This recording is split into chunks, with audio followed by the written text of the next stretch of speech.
Welcome back to Movement Professional. I'm a big fan of dead start kettlebell snatches as part of my cardiovascular training. The idea of the dead start is that I can limit the eccentric load on the way down, so I can do more swings for more time without having as much wear and tear on my grip, and also just having as much soreness through my muscles. So like the intention is really to just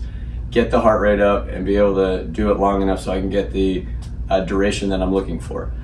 So snatches really get my heart rate up nicely, but if I have too much of the eccentric load swinging through the hands, I'm usually not able to really do enough without feeling like my hands are gonna give out to get the cardiovascular work that I'm looking for, especially if I'm going for higher intensities with the heart rate. So one of the things that I've worked on is just doing some type of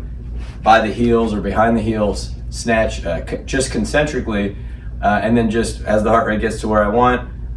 I put it down, let the heart rate come down a little bit, come back up, so that becomes the interval training. With that being said, still having an issue on the way down, so if I get it all the way up here, unless I throw the bell to the ground, which I don't want to do on most floors, I have a hard time bringing it back to the shoulder to put it down, because if I drop it all the way from overhead, that's more on my back than I want to have to deal with, especially for a lot of reps. So one of the things I've found about my body, and I see this as a common pattern in a lot of my patients, is that there is a difference in shoulder mobility, right versus left. So the issue I've been having is if I just bring this straight down every time like a reverse press, I get some crunching in the shoulder, and after a while it just feels like it's doing more on my shoulder than I want to do for a while. On the left side, I don't seem to have that problem, but I do feel like I need to turn a little bit on the left to make it go down in a nicer groove. So the idea here is every time I snatch up, I kind of want to veer myself a little bit left every time I'm bringing it down, and I'll use two hands to help it come down. So what this has helped me with is I'm a little bit more limited on internal rotation on my right shoulder and a little more limited with external rotation on my left shoulder. So every time I bring the bell down, I get to work on both my shoulder and neck mechanics to help with the eccentric part of this. And it also helps me feel like I'm really putting very little stress on the body with every eccentric. So what I do on the right is I snatch it up and I look up at the bell first, I get a little bit of neck extension,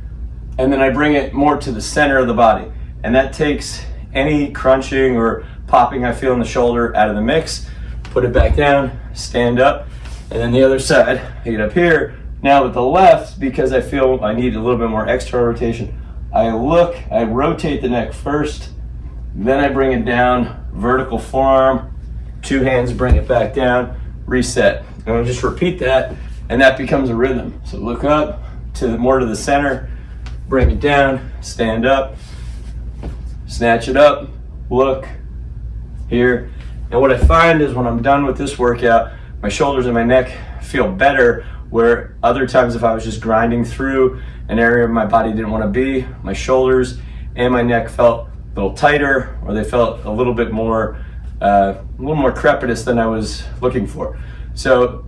an exercise that I think is found fantastic for cardio with some strength training, able to make it a little bit easier to do longer by just modifying how I bring it down. If that is a presentation that you have where you have maybe a little bit more trouble going behind your back on the right and a little bit more trouble going overhead on the left, something to give a try. If you have any questions, go to Movement Professional. I'll see you next time.